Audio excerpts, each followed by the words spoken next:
So I think the trust and the collaboration between the companies, between our companies, has been instrumental to even manage to realize this level of ambition. Also because to some degree, in the context of the size of Mars, in the context of the ambition of the strategy, like it's uncharted territory. You don't just download a recipe off a vendor's website and that gives you exactly the steps to go through. Like this is a maker culture. Like this is like tinkering with technology and needing to make it work and have enough vision and have enough courage to do so.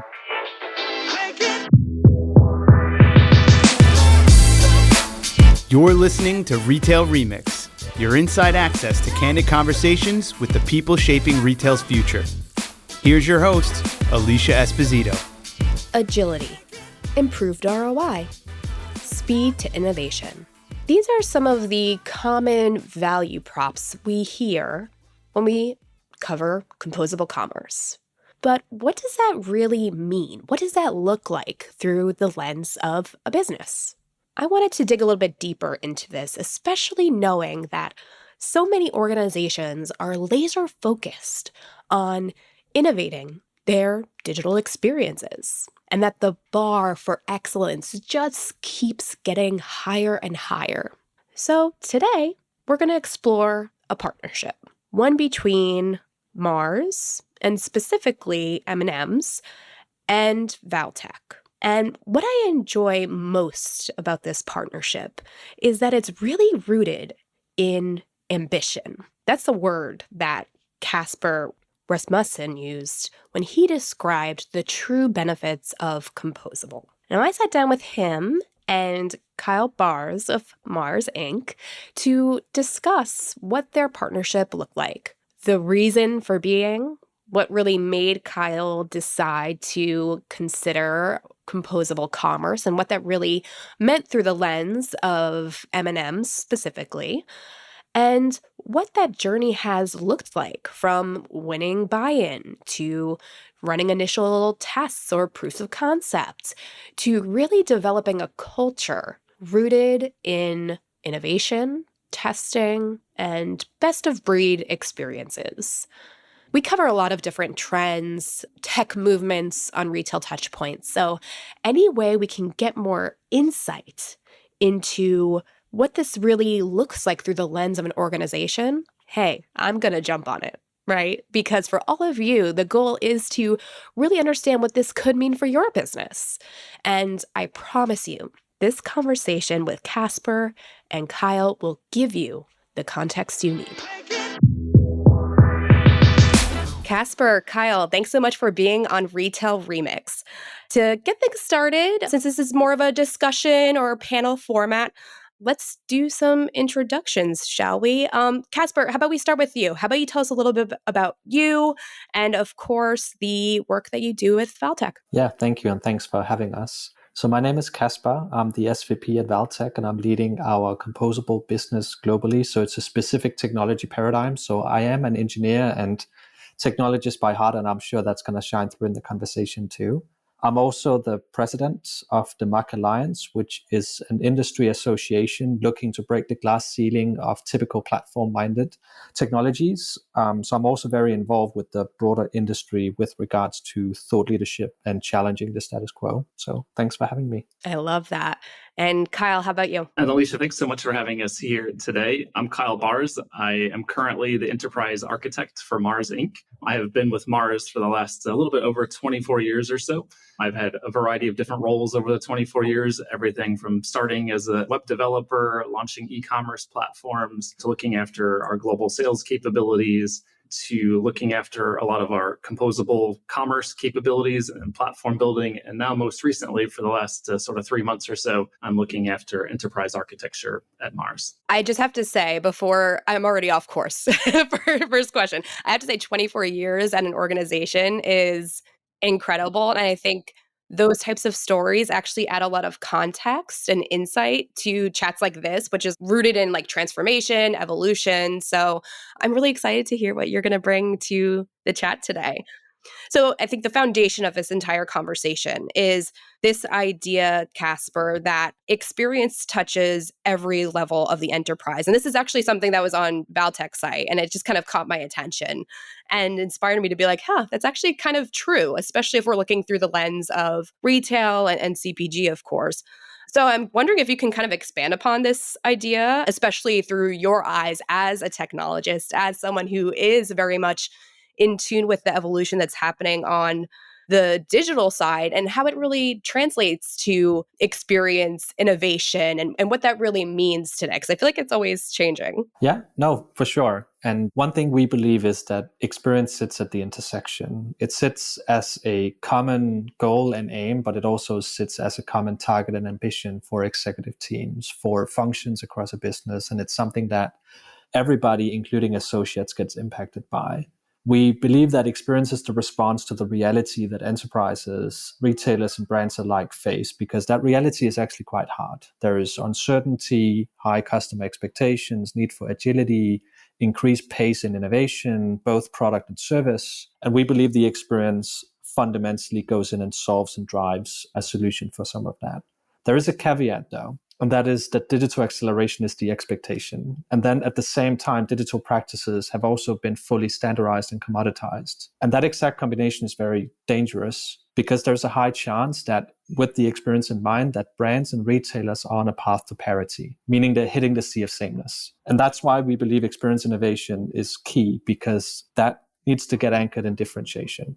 And we believe that experience innovation is all about nurturing this combination, the uncommon, like the intersection of the creativity.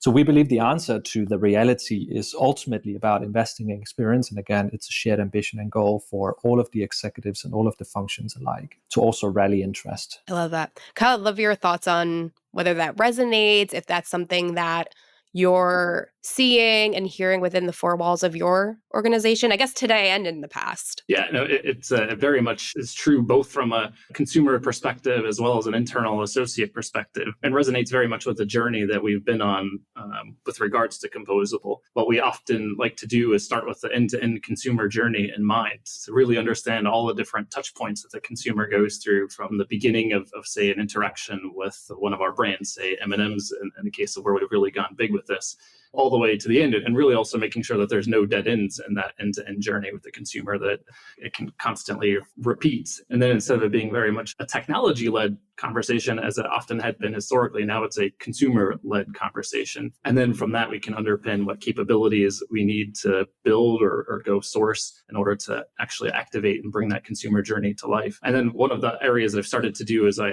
moved into my enterprise architecture role is take that same concept and really apply it to our internal associates, as they are also all consumers. They also have very high expectations of what their experience should look like as they onboard to Mars, as they do their day-to-day job within Mars, but they also have an amazing experience. And so we're starting to do similar. You kind of map the end-to-end associate journey for different types of roles, and then underpin what capabilities and then what technologies you need to actually bring that to life. I love that idea that it's consumer-led, or I guess ultimately, Kyle, in your view, it's people-led, right? Yeah, it's human-led. whoever that end user is. Yeah, exactly. Yeah, that's excellent. And I know, like, we've been obviously doing our fair share of coverage around Composable, the benefits, the opportunities, especially as it relates to agility, Casper, which you mentioned, and of course, the speed to innovation and being able to capitalize on those new opportunities when they are unearthed, either through the lens of the customer or the associate or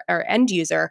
So, Casper, I'd love your take, because obviously our conversation today is very much rooted in Mars and specifically M&M'S, but you have this much broader view of what's happening industry-wide or user-wide. So where are you seeing adoption currently at today as it relates to Composable? Like, is everyone very much like aligned and bought into the opportunity, the benefits, or are there any barriers still preventing some businesses from taking that leap into Composable at this point? So you can look at adoption through multiple different lenses, right? So from a sector and from an industry standpoint, there are some sectors and industries that believe more in speed and also the omnichannel potential.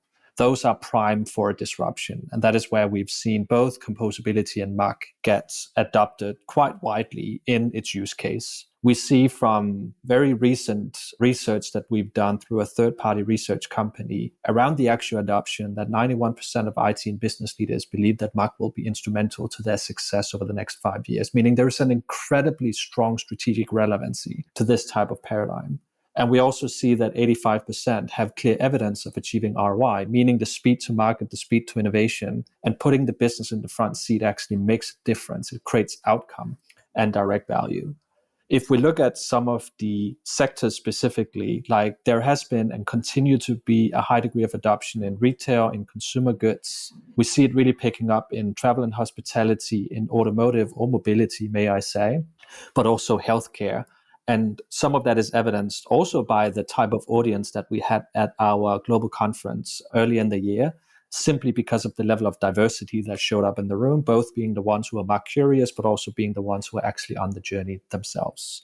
From a territory standpoint, US has now, from a rate of adoption standpoint, taken over Europe, which is quite fascinating because 3 years back, US was a market that was seeding and a market where we started to see the initial adoption occurring. So there has been an increased rate of adoption in that market in particular, which is super exciting because that's really getting it into the hands to some of the most powerful enterprises that you can imagine out there, Mars included, right, as a big example of that. I am the first one to say that this is not for everybody. Let me make that clear. You need to be ready and primed and take this on as a part of a transformation change journey, meaning you want to end up at a different destination from where your current path is taking you. There needs to be a belief in the role of technology within the company. It has to be considered a strategic enabler, not a cost center. If IT and technology is a cost center, that will sit a very, very difficult narrative to pull through in the entirety of the journey. There's also a maturity component to this. And this is not just about development skills and tools and practices around engineering. It's also about, can you measure outcome and can you measure growth? Do you understand the role of your digital channels, the level of customer centricity that you are applying? And also, can you actually govern large transformation programs across your enterprise so it doesn't just start and stop within one specific function? So there are some key criteria that should be in place, or at least leaders within retail should look at first to make sure that they will also succeed in the specific journey that they're about to embark on. I do believe that it's fitting and it's ready for many, but I don't believe it's for everyone. That is pretty obvious based on the experiences that we have. Understood. And to your point, that data that you shared earlier, you said it was IT that said that mock would be instrumental to success. Okay. So I guess the follow-up question for you is, I assume that's a bit of a journey for the IT people because they may realize the value and the ROI potential, but this is probably something they have to sell to different C-level leaders, different functions. So what does that, I guess, chain of command, chain of buy-in typically look like? I'm sure there's variance depending on the organization itself, right? Certainly. And I would say it's 50-50 whether we see the actual expectation being set by commercial customer sale-oriented function versus it's IT who's driving the agenda to modernize. Sometimes the expectations that are coming to the role of digital towards a customer is simply going beyond what the current technology strategy can support. And that forces a different type of conversation towards IT that IT needs to be able to have a response to. And sometimes that response is composable and muck. But other ways around, you also have a very proactive IT or technology organization that are preparing for the future and want to be more future fit in anticipation of the business wanting to accelerate. So it really starts from both places, but at the end of the day, it needs to be a collaborative and a unified belief that this is also the actual solution for the reality that they're about to face. So collaboration also sits at basically the intersection of success for these types of programs. I like that. Collaboration sits at the intersection. So Kyle, I want to go to you because obviously you're hearing this broader perspective. You're hearing this notion that this journey, this process is not for everyone. So my question for you is, what was that moment like for you individually, your team? where you recognized either a need or an opportunity? Like, what was really the jumping off point for this journey for you and, of course, Valtech? Yeah, sure. So if I share a little bit about the journey that we've been on, then I'll really amplify where that intersection was. It's probably about 4, maybe almost 5 years ago now, where I was looking after those end-to-end consumer journeys that I spoke about earlier, and we were really looking to identify all the different capabilities that we needed in order to bring that consumer journey to life. One thing that was quite clear to us was the technology that we had in place at that time was not going to be the right technology to bring that consumer journey to life, to really activate it to the magnitude that we wanted to. And in parallel to that, or what was driving a lot of that conversation, was that M&M'S brand itself was going under a pretty significant transformation. And they really wanted to make sure that there were no silos, that there were no dead ends, as I mentioned, in the consumer journey from beginning to end. It was kind of again that time where we had been replatforming our e-commerce store, our brand site for M&M'S, sort of every 3 to 5 years. So that kind of confluence of all these different events led us down this path of needing to replatform our e-commerce store for M&M'S. We started down the traditional path of looking at your general solutions to create a new e-commerce store on. And as we went down those evaluations, and we started to ask ourselves if we really wanted this brand story to come to life in multiple channels beyond just e-commerce, beyond just .com, that we probably needed to explore a different path. And this is what really brought us down the path of going towards Composable. And we started on that journey by evaluating, first really assessing and understanding what does it really mean to go down the path of Composable. It was a very new approach, a very new architecture to us. And one thing that was quite eye-opening to me as we were early in this journey is as we evaluated certainly what it would take, but even more specifically, some of the components that we needed to actually either develop ourselves or we needed to go procure, the opportunity to work with different partners to actually get hands on keyboard and try things ourselves. We did a lot of early prototyping internally for us to just better understand what does Composable mean and then how do these solutions actually operate, and to spend a weekend to build a little bit of a beta, to build a little bit of a proof of concept. That actually helped to inspire others about the possibilities of what Composable could actually bring to us, and that it was actually possible for us to really bring this to life. And then, going further down that path, really through the partnership of Valtech and others in this area, helped to further accelerate our understanding, helped to further accelerate our education on what it would really take in order to actually bring the solution to life. Certainly, as Casper mentioned, it wasn't necessarily easy. We had to have and build a lot of confidence in stakeholders that this was the right path to go. The easy path could have been going and picking one of your kind of traditional monolith solutions off the shelf and just doing another .com replacement. But one of my measures for success is that in 3 to 5 years, we're not completely replatforming, right? For me, now it's an ongoing and continuous transformation versus how we've operated historically. And what's nice is, now we've been sort of live on this model for 1.5 years, almost 2 years, and you can see that change happening, not only from a technology standpoint, but it has also meant a lot of organizational shift in the capabilities that we've had to build internally around product ownership and product management and engineering and architecture, and put all these proper teams and functions in place. Again, it took us a little bit of time to mature. It took us time to build that muscle within Mars, but something that's been a really good journey for us. And we're starting to see a lot of positive results from that. Oh, that's great. A lot to dig into here. So I want to go into your point around the stakeholder buy-in. So you mentioned that you did some preliminary work. There was a proof of concept involved. I'm curious, who was involved in that buy-in process? Because when we cover Composable, there's always this discussion around not always having to rely on IT, and you could bring marketing and CX into the fold. They can make the updates that are most appropriate. Ecom people on the front end can do the same.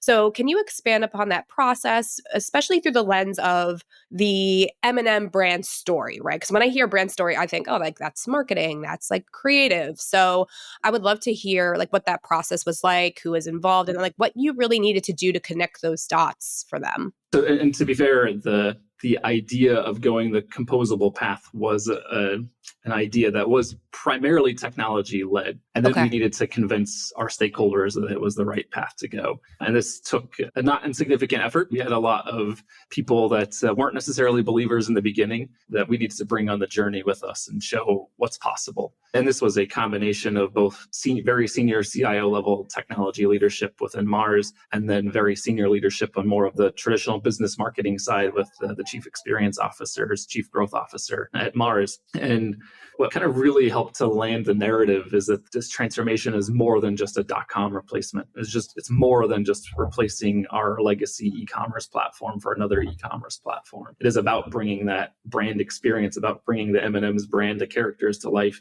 across multiple channels, across, of course, our .com, of course, across our own stores, but increasingly so bringing the brand to life in other retailer stores, as an example, or bringing it to life in other apps or other channels that the consumer can experience, or more likely even channels that we're not even thinking about today, or certainly not even thinking about back then. Because of the change, the pace at which technology evolves, we needed to be able to react quickly to those evolutions. And we were confident that going down the path of Composable would really unlock that capability for us. And so it was that narrative that we had to share, that we had to build confidence in with our stakeholders, that really helped to get them across the line that while this is the more complex path, perhaps the longer path to go in the beginning, it was ultimately the right path for us to go on as Mars. Yeah. I think those are some really interesting points because, we cover both brands and retailers. And what I find is such a distinct difference or nuance in this process is that brands show up in so many different places, like not just through their own branded four walls, so to speak. It really is through all of these different environments, both digital and physical. So being able to strike that balance of like the parameters or best practices within those other destinations or parties, but also keeping it very distinctly, in this case, M&M'S, right? Like for the consumer, that's an opportunity, but it's also pretty challenging, I'm sure. Yeah. And then to build upon that story, we also shared that this isn't necessarily just about M&M'S. While M&M'S is going first, we wanted to build this concept, build this foundation, this architecture, such that other brands that were on a similar path at Mars could also take advantage of the same journey. So we built an accelerator so that other brands are able to move more quickly than we did and gain business value much earlier in the process than what we were able to do as M&M'S. And again, that's another part of that story that is coming to life as we've launched other brands now within Mars on that same platform, and they're feeling similar results. Yeah, that's great. And if I may, I think this is a prime example of technology being a strategic enabler more than being considered a cost center. It's not about limitations. It's not about no, can't do. It's about, yes, of course, being ready for the unexpected and being able to accommodate the needs of the business and the brand. And I think that's exactly what fit for purpose is all about. You can perfect and do tech for tech all day you want, but if it underpins a strategy, suddenly you maintain strategic relevance. And I think that's exactly what Kyle and team managed to do by making others care about the architecture too. The architecture is an asset in this type of a constellation, right? Because it becomes competitive edge, it becomes speed to innovation, it becomes about the opportunity of realizing the brand promise that M&M'S, as an example, set out to achieve, right? And I think that's a perfect story of actually making architecture matter. Yeah, I totally agree. And, Kyle, you mentioned that Valtech really helped accelerate the understanding of what this is and what this could be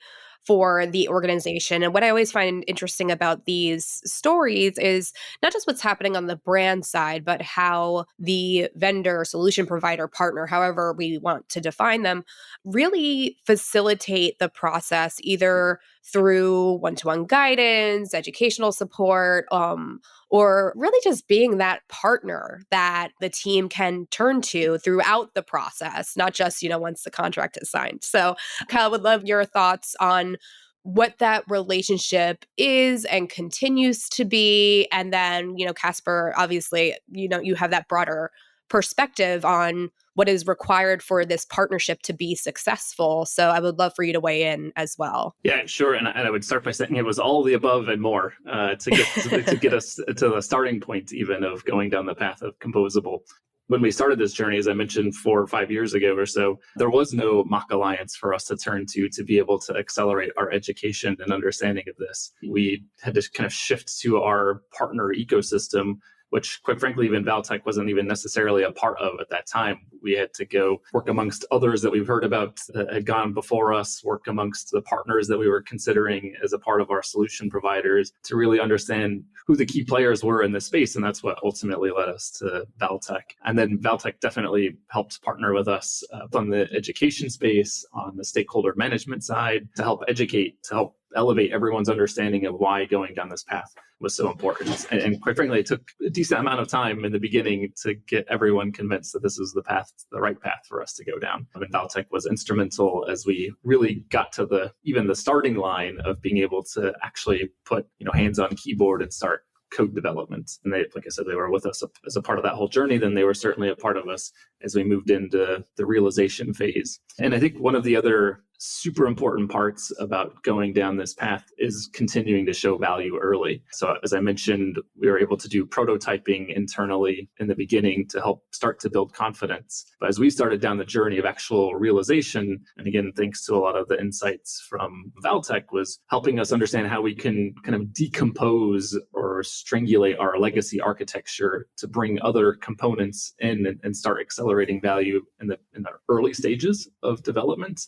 And so we did things like using some of the newer technology to improve the speed, to improve the experience of our previous site, to help, again, build confidence from our stakeholders that we're going down the right path. And there was really some concrete business results and improvements of sales, et cetera, where we could point to and say, look, right, that we're actually showing results early in the process versus waiting until a year and a half of development and going live with a big bang. There's a lot of risk in doing that, and people start to get impatient if they have to wait that long to actually start seeing results. And so I think that was a big part of our success early on as well. And from our standpoint, this concept of collaboration is quite key. So it's not just between functions, but it's also between businesses. That goes for some of the tech vendors that Mars chose, but also some of the partners that they used to realize. And we saw it as being a partnership and a collaboration from day one. And that comes with all of the goods and bads, right? You go through it in happy and sad times because that's what partnership is all about. So I think the trust and the collaboration between the companies, between our companies, has been instrumental to even manage to realize this level of ambition. Also because to some degree, in the context of the size of Mars, in the context of the ambition of the strategy, like it's uncharted territory. You don't just download a recipe off a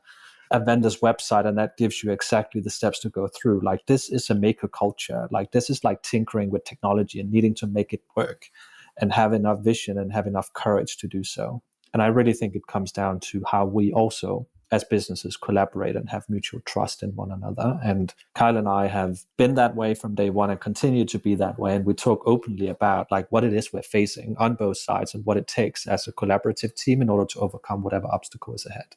Yeah, I think that transparency is really important, especially as we're thinking about something like Composable, where the whole value prop is being able to bring in what's considered best of breed, but also being able to test, iterate, and improve. I feel like you can't really do that effectively without relentless transparency, right? No, yeah, for sure.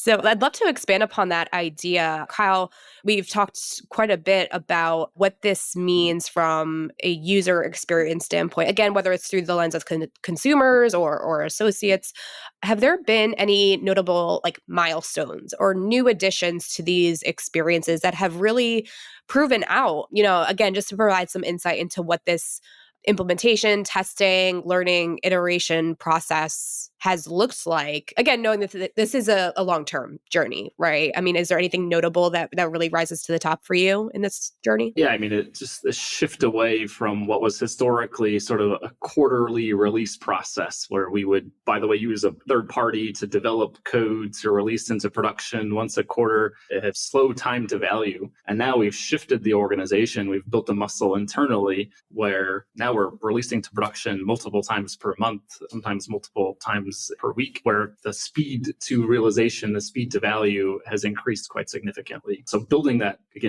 muscle, building the capability for us to be able to manage that internally is probably one of the biggest wins that we actually have had in terms of the net effect. specifically in terms of opportunities for us to be able to capitalize on new marketing campaigns, new capabilities. That has also shown through things like, throughout this year, we've released functionality for A/B testing to get more specific and understanding and diagnosing where our real opportunities are, and measuring their actual results has been one big area that we've invested into, one big area where we were able to implement and move with speed to understand, get better insights from that data. There's other areas like the flexibility for us to work with different markets around the world that have the M&M'S brand to launch their own marketing campaigns. That's another area where, historically we would have been challenged to be able to do that. But thanks to a lot of the concepts around Composable, we're able to bring to life composable user interfaces and actually embed marketing experiences directly inside of M&M'S.com. To the consumer, they're none the wiser that this is actually, it's abstracted in different technologies behind the scenes. But from a consumer standpoint, it's one seamless experience. So, Casper, tacking onto this idea of testing, learning, iterating, I mean, that's really the value of Composable, right? So, Kyle shared a little bit about how they've gone through that process, but I'd love your take because obviously you have such a broader perspective, so many different clients. I mean, are there any examples of what this could or should look like for it to be successful at the organization level? Yeah, and honestly, I think one of the examples from Mars can even be used here. And it blew my mind when suddenly one day Carl called me and was like, I intercepted the image manipulation process within our factory floor with AI. And I could only do that because the architecture is now open. Believe it or not, that's fantastic, right? Because historically the technology didn't allow you to. And now suddenly you can experiment at low cost with high speed to market because, it's the maker culture. It's about tinkering and engineering and just getting stuff done, right? So I think that test, measure, learn approach and just getting stuff to production, getting it out there and then learning from it instead of relying on those larger release cycles, the hope and dream of quarterly iterations and so on. So I think that's a great testimony just to the power of flexibility these types of architectures provide, to be very honest. Oh, that's great. And, we're getting to the tail end of our conversation. And Kyle, you've shared so much insight into what this process looked like. So I personally appreciate your transparency. But looking at the future, I mean, what is really top of mind for you, the organization, different brands? I know we've mentioned a few times this is an ongoing journey. So anything you can share as far as, what's at the top of the to-do list for you? Yeah, for me, as I've shifted roles from what was previously very much an M&M'S focused role to one that's more focused on the architecture of the broader enterprise, it really is taking the concepts of Composable and determining how we can best apply the same learnings, the same models to the broader organization. Taking some of the principles around speed to market, taking some of the principles around truly adopting best of breed where we think we need differentiation, and then kind of building out the principles, the notion of how we best integrate all of that so that as we go through our digital transformation, it's a very similar result, and that we aren't doing a digital transformation today and then in another decade doing another very large digital transformation. From this point forward, it should be an ongoing transformation process, not one that has an end, but something that is continuous. And to me, that's what the future looks like. That's what success looks like. And I'm looking at how we can apply that to the organization. That's great. So to close out, I feel like we've had a really fantastic discussion around not just a particular use case within the vacuum, so to speak, of Mars, M&M'S. I mean, I think our conversation's really indicative of what's required for success for any business today, knowing the speed of change, both from the consumer standpoint as well as just digital in general. So Casper, to close us out, I'd love for you to share any recommendations or takeaways for our listeners who are either at the beginning of their journey and maybe they've already gone through the qualifying process, I guess you could say, since you mentioned, this may not be for everyone. So they said, okay, we're going to do this thing, right?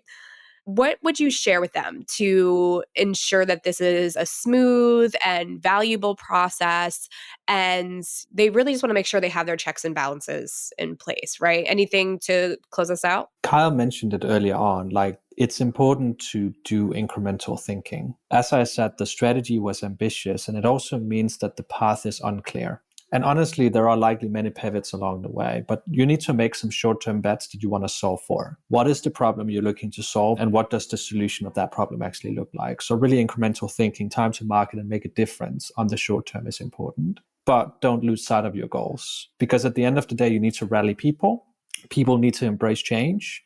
And there needs to be a clear role of governance, and goals set that. So also understand what the future look like, what describes the actual ambition, how to quantify it, meaning what are you looking ultimately to achieve? It could be around total cost of ownership. It could be around brand affinity, loyalty. It could be around revenue and growth. It could be about market segment penetration. Call the goals what they are to make sure that you're also being held accountable and you can measure the progress of realizing the strategy. Love it. I think that's a great way to close out, because even though we are talking about technology, right, air quotes, it is a people-based initiative. And in order to successfully implement any technology, you do need that human buy-in and that human support. And that is, I hate to say it, it's always going to be at equal parts logic, but also emotional too. So I think being able to go through that process and, having all of those measures and actions in place from the beginning is really powerful. So with that, Kyle, Casper, thank you both so much for taking the time out. It's a fascinating conversation. And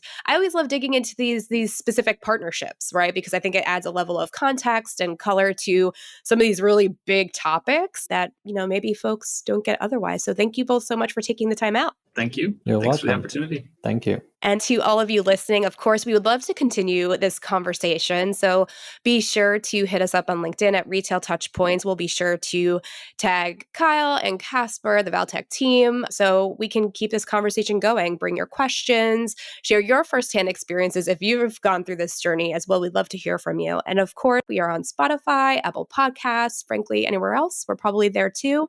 And while you're at it, be sure to subscribe. We have new episodes coming to you weekly. So when you subscribe, you will not miss it. But for now, that's it from us, everyone. Thank you so much. We'll see you next time.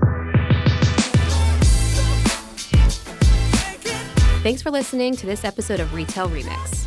Be sure to subscribe so you never miss an episode. You can find us on your favorite podcast player. Until next time, keep mixing it up.